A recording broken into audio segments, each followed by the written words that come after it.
4 different stories this time, and each one's got people talking for a different reason. Chris Brown brought a fan up on stage in Minneapolis, and by the time the song ended, that clip was everywhere.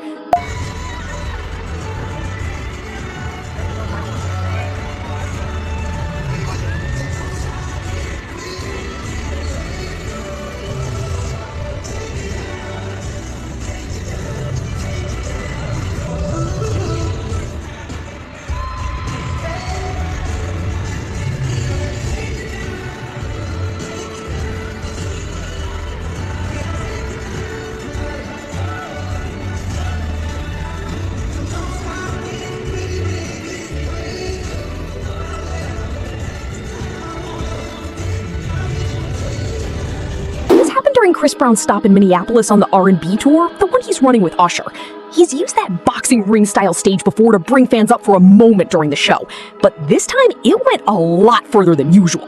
The dancing got intense and physical fast, to the point where people watching from the stands weren't totally sure what they were looking at. Once that footage made it online, it didn't stay small for long. There's another layer to this too.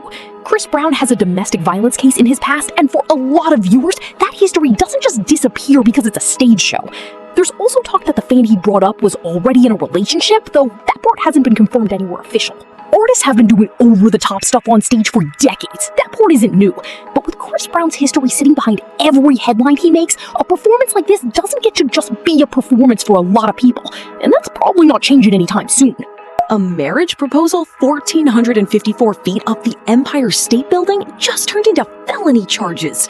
Nikolau and Ivan Kuznetsov, also known online as Ivan Beerkus, the couple from the Netflix documentary Skywalkers, just pulled their biggest stunt yet.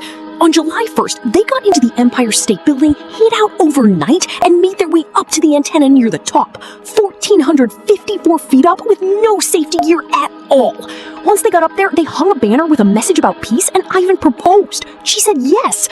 Getting down didn't end it, though. Police responded with a helicopter and a high-angle rescue team, and the two of them walked straight into felony charges, reckless endangerment and burglary among them, for breaking through locked doors and hatches to get up there in the first place.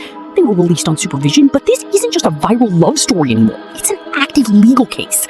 The proposal footage looks incredible, that part's real, but breaking through locked doors and hatches to get over 1,000 feet up a landmark isn't just a stunt, it's the reason they walked out of a courtroom instead of just going viral. Tobey, Maguire, and Ice Spice were seen standing close together at the same party this week, and nobody saw that pairing coming. This was at Michael Rubin's White Party, the all-white dress code event that happens every year out in the Hamptons, and pulls a massive guest list. This year had names like Alicia Keys and Cardi B on the list, and then these photos started circulating of Tobey, Maguire, and Ice Spice standing close together at night, leaning in, talking. Neither of them has said a word about it. Not confirmed, not denied, nothing. What made it take off is just how unexpected the pairing is. Tobey's 51 and has been Spider-Man for basically 2 decades. Ice Spice is 26 and coming off one of the biggest runs in music right now. Nobody had these two on their radar together, and that's exactly why the photos spread as fast as they did. This is probably just 2 famous people talking at a party. That happens constantly at events like this, and usually goes nowhere.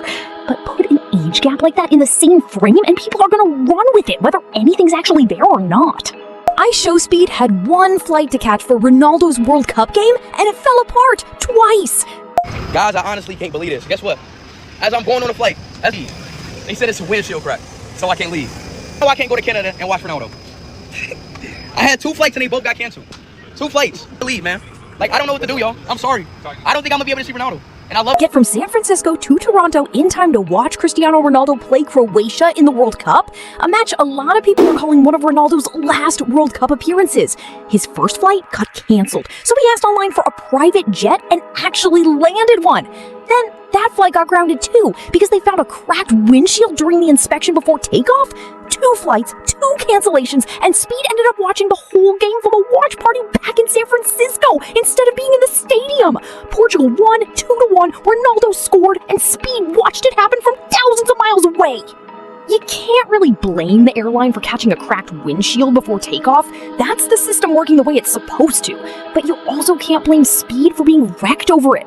When you're that close to watching your favorite player's last World Cup game in person, 2 canceled flights in one day feels personal.